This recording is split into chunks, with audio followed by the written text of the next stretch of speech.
company to be doing MC. And is he doing well? Yes. Should we pay him his balance? Yes. Or should we? So after the meeting, come and take your balance prayer. Balance prayer. So the prayer will pray for you before we want to balance. All right. Thank you very much for attending this program. One of the things that Dan Larry said is that I'm very passionate about people. We built our business, Pertinence Group, on people. And one of the things that gives us joy is to constantly see that people are being impacted on a regular basis. So today, we have put this program together to ensure that we are able to impact people, inspire people, and give them the leverage they need in terms of inspiration to be able to go to the next level. So many of what you'll be hearing today are what we call this is super story. How many of you know super story? All right. So, but they are not just super story; they are super stories of people who have, defied every odds to succeed. Please help me welcome our speakers.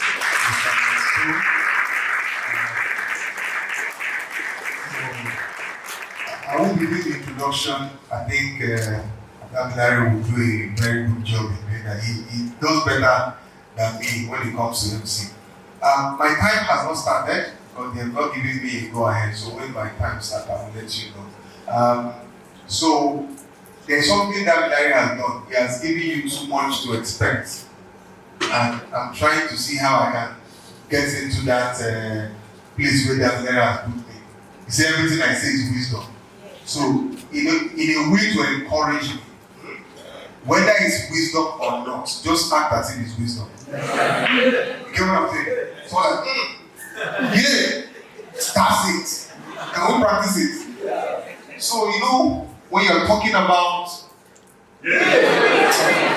what I'm saying is that, but don't overdo it. So I know you can see the plan. All right. Now, standing in front of you today is somebody who has defied many odds. When we're going to put the program together, I was asking myself, what would the theme of this particular Tennis Africa conference be? And immediately it occurred to me that one of the things that I have celebrated in my own life is the fact that there have been many odds against me, but one way or the other, I have defied those odds. And it occurred to me also that there are many of us here today who presently we are facing different odds in our lives. And those odds are things that has come to deter us from moving to the next level. And if we don't take time, we probably will give in to those odds. Today, I'll be sharing with you about 2, 3, or 4 of the odds that I've had to face in my life.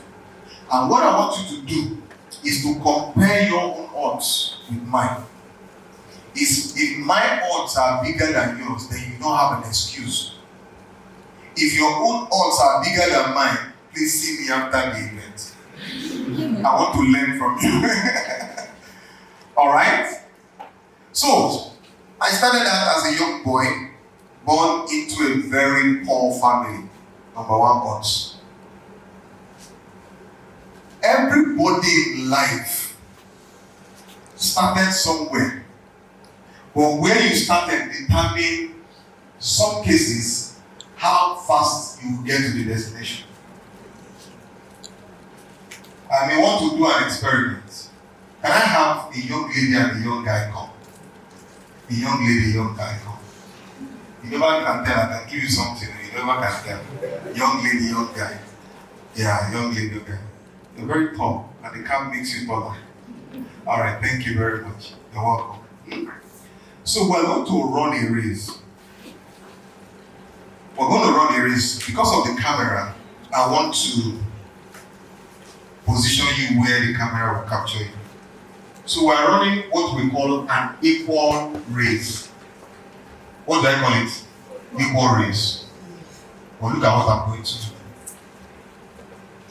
The race is equal. So we want to know who will get to that speaker first. Huh? Want to know who gets to that speaker first. But it's equal. Don't be afraid. You got the power. You're a man. Behave like a man. Prove yourself strong. You're a man. So on your marks, get set, ready, go. Please come back. Now this guy is very aggressive. And I like what he did. Because what he did is what I want to recommend to you today. There are people that you are running race with. You are already disadvantaged from the word go. Somebody is from a wealthy family where they use car to pick them from home and drop them in school. Where they don't have to think of what to eat. What to eat. I used to go and visit my elder sister. And in the morning she would ask them, what do you want to eat? One would say, I want to drink cornflakes. The other would say, I want to take custard. The other would say, it's cook what I want. So she have to prepare those three things. Why would they not choose when their father was the general manager of Afro Media those days? General manager, Afro Media. The guy had money. In my own house, it's not about what will you eat. It's about, is he available for eating? It's not about 3 square meters. There's not three in our equation. Till today, I hardly eat 3 times a day. The maximum I eat is twice. It's from home. You eat morning, the next time you eat is at night. So I was from a poor family. The odds of poverty was against me. And like many of you today, the odds of poverty is against you. We were not just poor. We were poor that the house we were living. How can I describe it? We were living in railway quarters.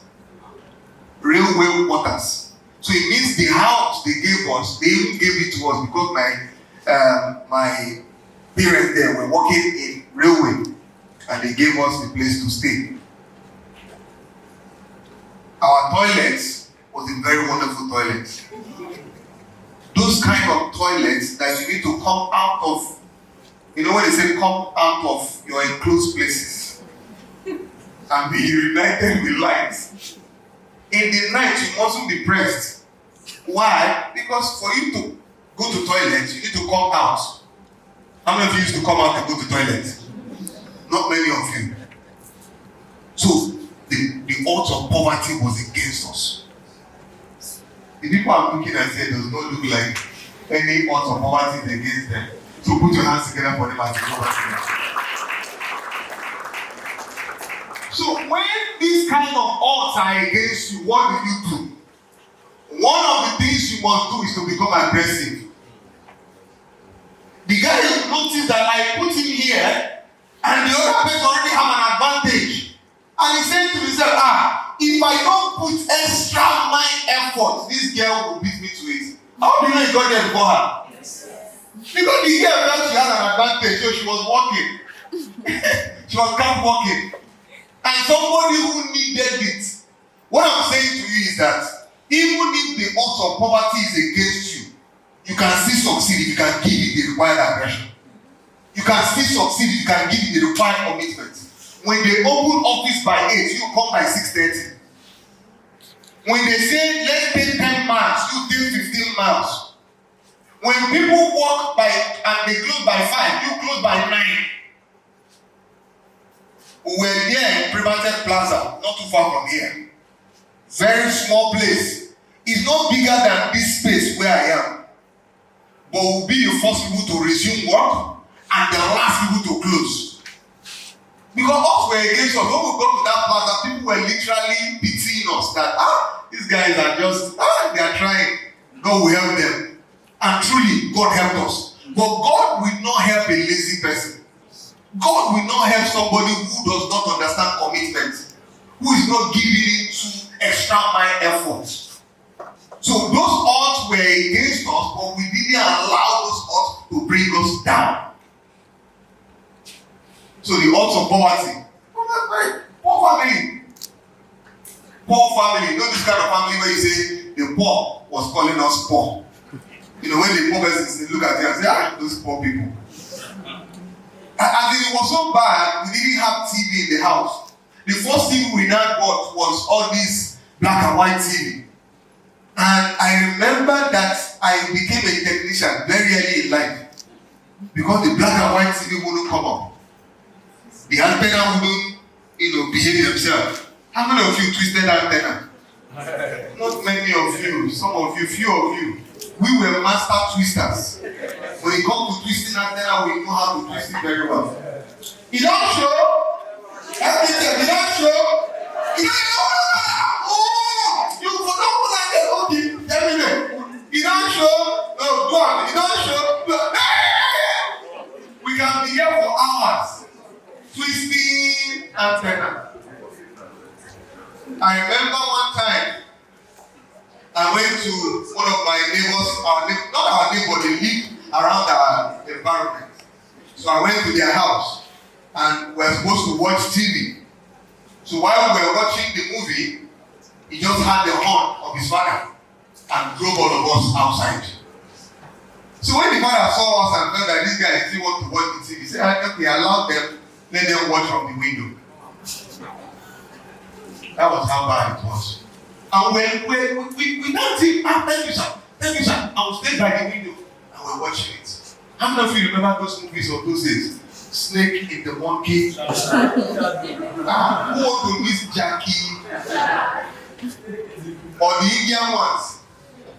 Give me a name. Ata Basha. You couldn't miss that. Those Indian movies were very long. And we still at the window. It's not like that window was an opening. So the very person that gets there positions well. The other people will be dragging to look at it. That was how poor we were. Moving on, I came to Lagos. I was in JSS2. When I started hearing, whenever I go to the village, I would discover that many of the people who came to the village who had anything worthwhile, by the time you ask them, where do you come from? Lagos. Where do you come from? Lagos. Where do you come from? Lagos. So at the building house, where do you come from? Lagos. This one is probably a brand new car. Where do you come from? Lagos. I say there must be something about this Lagos. That everybody that is successful came from Lagos. I said I'm going to Lagos. So the next thing, I left school to come to Lagos. To come and do what the Igbo people call boy. You know what they call boy? Yes. That's what I came to do. Igbo boy. And I came to serve my master. Second course. No education. The highest education I had was JSS2. JSS what? And I came to Lagos. Entered Igbo boy. And I was doing well. Then I had very many clothes. Very many clothes. Let me give you the clothes. My Oga those days only buys clothes for us once every year. Christmas. Only once every year, Christmas. They will give us, I can't remember how much, it was a small amount of money. I will now go to Oshodi to go and look for where they sell Okrika to buy once every year. So I didn't have many clothes to wear. Do you know the clothes I was wearing? As at that time, we were selling electrical parts. And God so did it. You know, God knows how to take care of his children. God so did it that Oxfam, they were doing one particular promotion. The promotion was every Oxfam you buy had either a short in it, or a t-shirt in it, or a cap. So you will see me dressed very well, and my dressing was yellow cap, yellow shirt, and yellow shorts. And I had this Dunlop slippers that is very high. How many of you can relate? High Dunlop. And I wait, stand in front of our shop. We'll get out. 13 ounce block or there. Well, how many do you want? How many carton? Anything we don't have, we need a warehouse. My brother shop, we'll go and bring it. That was the kind of life. That was the clothes I wore almost all through my 5 years of serving. The only time I got extra clothes was whenever my sister sees me and say, this boy. Because I used to follow my sister to Aswan in those days. So sometimes she would buy me 1 or 2 things. And now come back and gather silver, one big boy. That was the kind of clothes I was wearing. The worst part of it was that I was sleeping in the shop.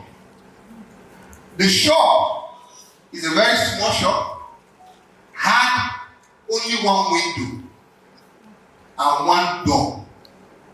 But because our shop was getting too small for the goods that was inside, my boss said they should block the window and put goods there.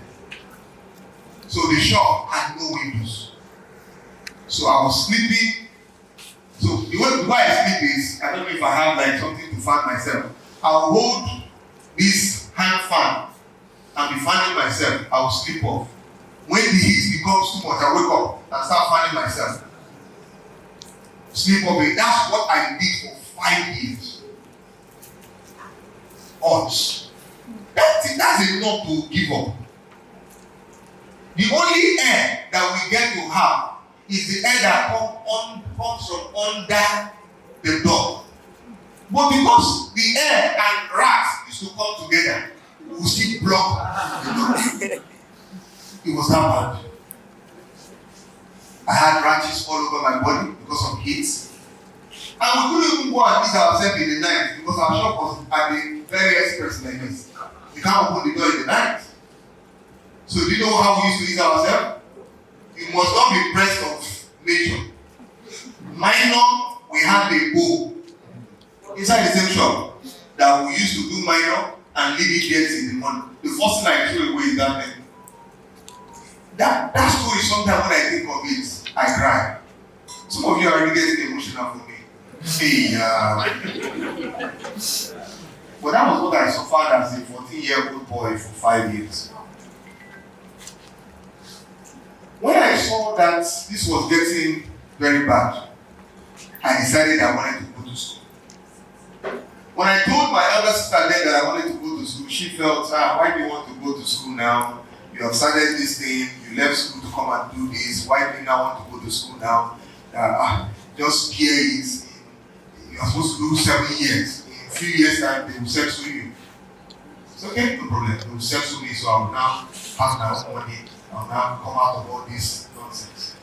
And mind you, my boss there had a house, very big house, that would have been closing and go and stay in his house. But he didn't give me to that. The guy suffer. You know, in Nigeria, it's like if you don't suffer, you can't make it. What you suffer, you want other people to suffer it.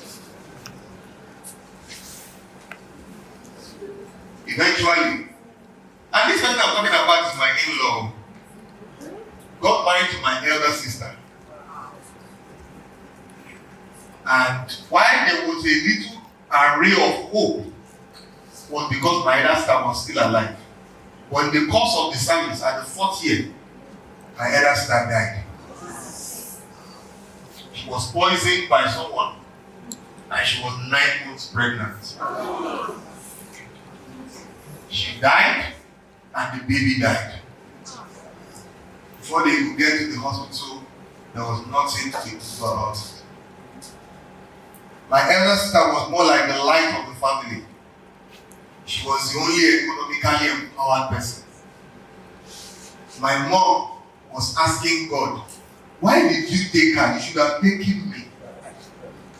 You should have taken me. I'm old enough to hold. You have left her.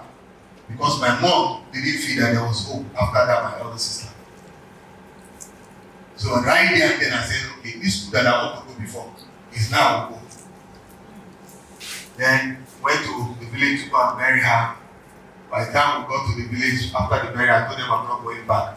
I want to go to school. Come and see advice. You are closer to settle settlement that you are, now you are 4 years. In 3 years' time, you will be done. Why do you want to throw away the entire thing? They were just talking. I said, no, I'm tired. That I was getting a very bad treatment. It getting to this 4th year. I can't continue. And they just pressured me. And as a young boy, I gave into the pressure and came to Lagos. Again, the second time. But I couldn't take it. After 1 year, I was fed up. So I decided to go back to school. So not having education was one of the major odds that I had. I could not read, I could not write. That I can read and write today, I taught myself how to read and write. I'll take small books and I'll start studying them. What is written here? The one I can pronounce, I'll pronounce it. The ones I cannot pronounce, I will ask somebody to teach me. I had many teachers. You went to school, isn't it? You finished secondary school. Oh, now you're in the university. You don't have as much odds like me. I taught myself how to read and how to write. So today, in case you see me struggling to pronounce any word, don't condemn me. I'm not like you. Are you getting what I'm saying? Yes, sir. In case you see people struggling in a particular way, don't condemn them. You don't know the odds that they are going through. But you don't know what happened. Because I said I was going back to school after 5 years. Number 3 odds, they did not settle me. Not a penny was given to me. After 5 years of suffering. In fact, I was kicked out. Because I started staying without my in-law, my sister was already late. But because she wants to bring in some yellow things to the house. The man liked yellow. My sister was yellow. The person he also was bringing to the house, they were yellow. It's not just they were yellow. He just has a thing for yellow things. So one of the yellow things felt I was a threat, being the brother to the former wife. And she arranged for them to kick me out. It was in the night. I carried my bag. I didn't know where to go. Thank God for angels who are in human form. I can never forget this man. His name is Engineer Lawrence Okandage. He was the one that picked me up and said, no, because I walked with him. At the time when I said I wanted to go to school, I started working with him. I'll be going to school. My school was evening school. I'll go to school in the evening. I'll go to work in the morning, go to school in the evening. Go to work in the morning, go to school in the evening. So I was working with him. He didn't know me from Adam. I don't know what kind of person he is, but later I got to know that that's the kind of person he was. He just took me and got to his house. I said, honey, you know that wisdom I've been telling you all along, that very nice boy that I've been telling you that he's a very nice guy. See, this is him. And the challenge is that he got kicked out from their house today. And he doesn't have anywhere to go. And can he stay with us for some weeks? And I said, no problem. Wisdom, put your bag here. You'll be sitting in the sitting room. Oh, my gosh. That was how I got my second apartment where I was staying. What was to be a few weeks became 4 years. The man and his wife accommodated me for 4 years. Please let me put your hands together.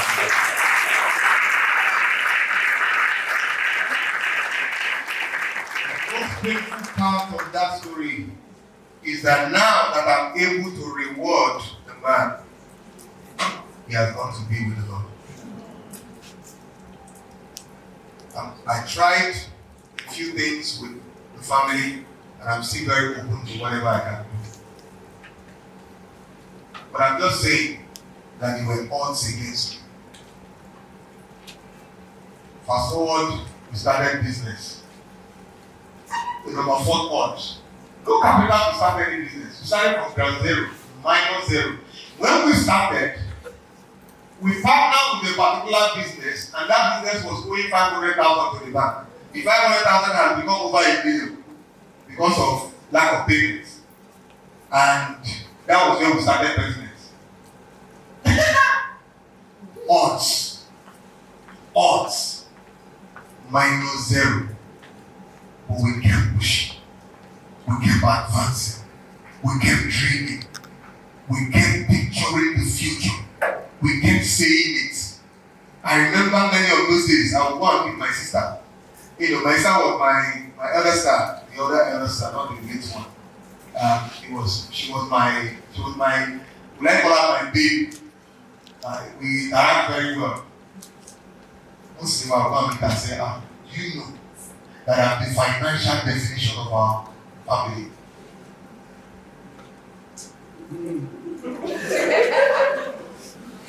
You know that kind of look like, who is talking? You know that you don't know that what is inside of me is more than what is outside of me. How many of you know those motivational talk?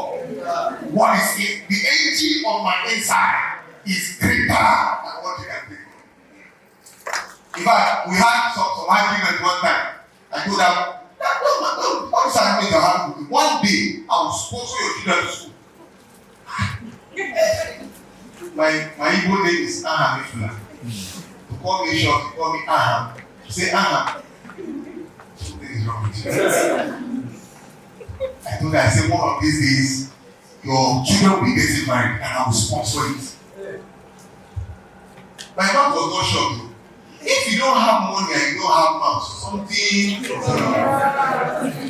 big, no money, no mouth. While you are waiting for the money, have mouth. Say it. Keep saying it. Like our pastor will say, don't stop talking it. Keep saying it. What you are saying today may not look like it. But don't worry, words are powerful. They might not be physically relevant now, but they are very tangible in the realm of the spirit. As you keep saying it, you are forming something. Everything you see in the physical today was formed in the spiritual. And words are spiritual. So anybody you are talking to now that they are comfortable with you, don't worry. You are not the only one. They were comfortable with me. In fact, there was one time I read one particular book that was so charged by that book. I went to her. And I told her, I said, my sister, from today, any day I ever ask for money again in my life, know that something has done wrong with me. That was when she scattered it for me. Just shut up your mouth. Because I'm looking at you. Hey, small boy, how old are you? I said, I'm 20, I'm maybe 21 or 22. I said, I'm talking nonsense, talking rubbish. Me that just finished saying it, I said it from that realm of what I just read. But when what I read left me,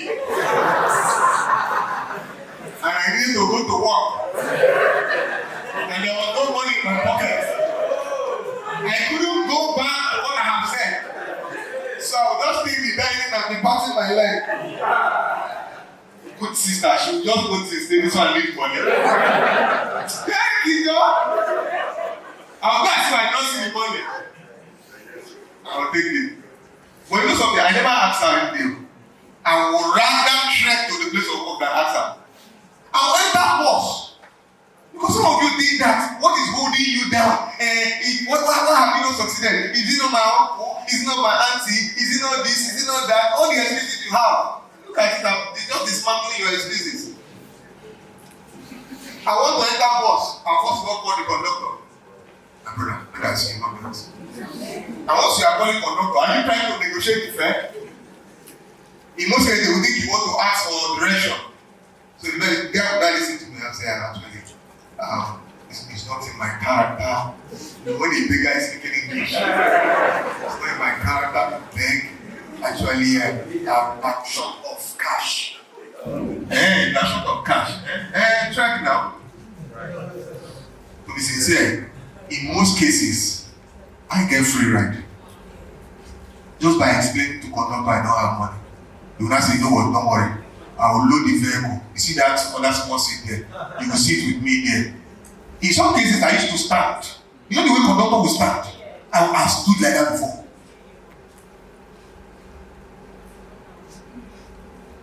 Some of you will look at us today and say, I envy this guy.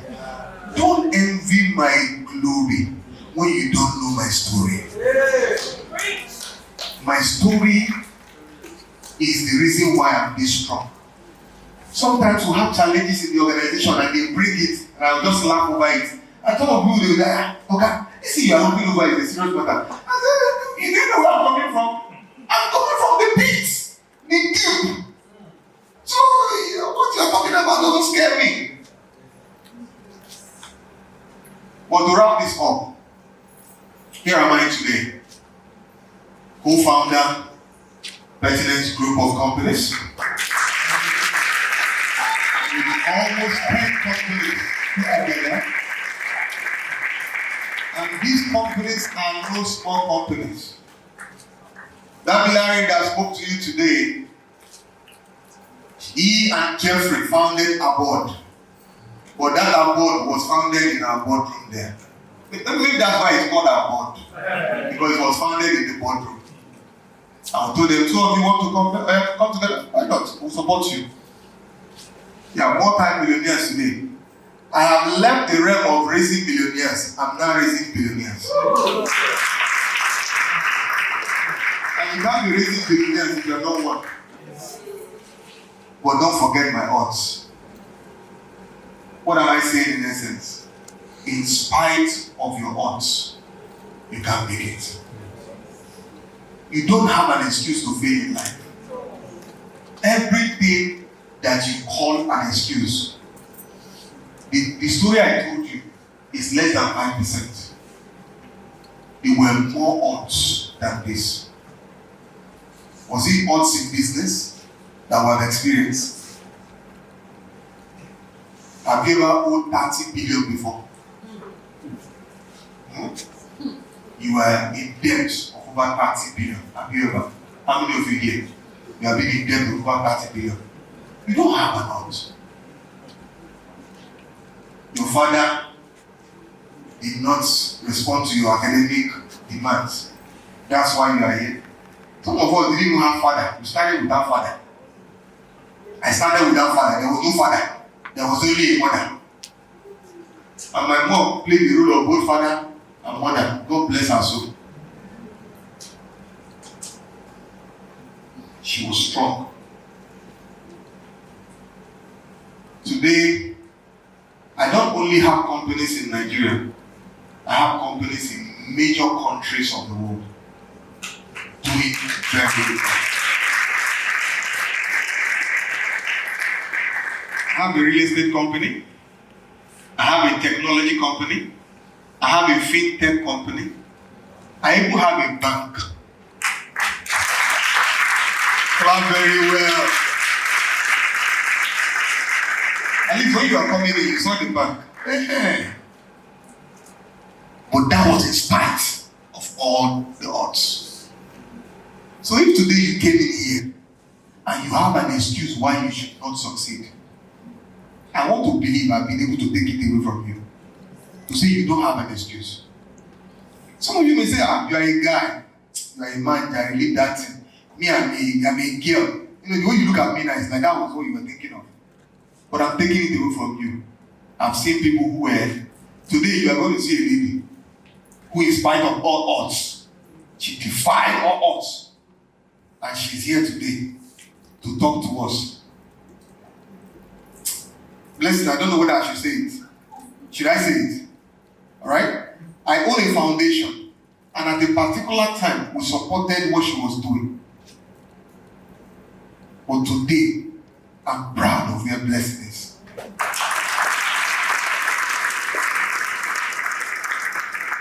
Right in this room now, I have some of my staffs. They may walk past you and you just look at them. These are multi-millionaires walking past you. They are my staff, they are my mentees. But this was a guy that could not read and could not write, had no education. I just graduated not too long ago.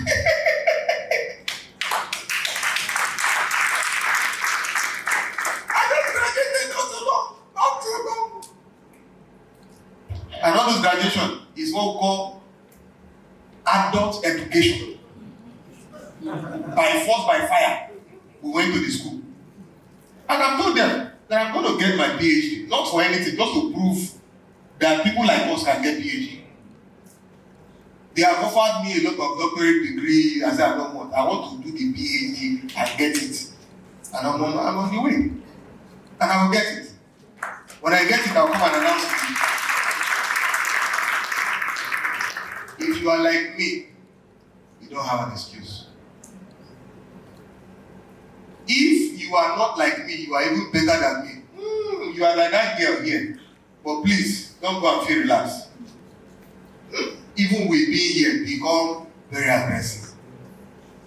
What were the things that made me stand out, even with all the odds? I give you some of it. Number one was that I was very hungry. There was hunger. If you're not hungry, they give you food, you waste it. Just like many of you have been wasting a lot of things that I've been giving you. Because you got to the platter of gold. I was hungry. The hunger was so much that everybody could see it in me, including my family members. One of my elder sister is quite in my hand. Anytime I go and visit her, I will say, I'm going. What are you going for? I'm going to Lagos. I want to go and attend to one or two things. One day she called me to a meeting and said, God, when will this 1 or 2 things begin to produce? But today, it's producing a massive quantity. Today, I don't know how many people I paid their school fees, including university. I have people who have graduated today, I paid their way through university. It's producing. Number 2 is that I caught vision on time.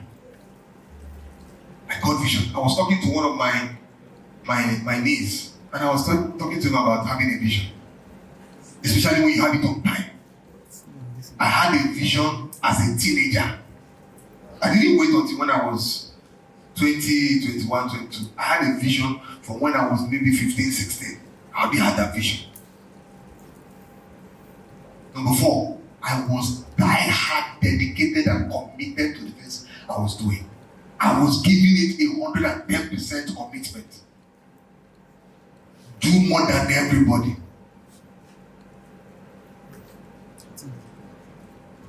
In closing, remember I told you that I was not settled.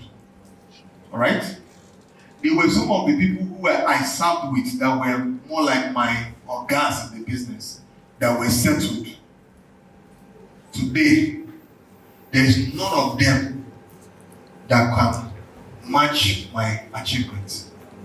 In fact, the unfortunate thing is that I've had to help so many of them either establish business or help their families. I wasn't settled, but God settled me. I wasn't settled, destiny settled me. I wasn't settled, not giving up, having the resilience settled me. And today, I can count myself as a success story that will be told. And I want to challenge you today that you should not give up. Ensure you do everything to succeed. Somebody say to your neighbor, say, I am going to succeed. I am going to succeed. Say, it doesn't matter what odds are against me. I will succeed. In case your neighbor does not understand, say to another neighbor, say, I, call your name, wisdom Ezekiel. I will succeed. Against all odds, I will succeed. So when I say against all odds, you say I will succeed. You shout it. Against all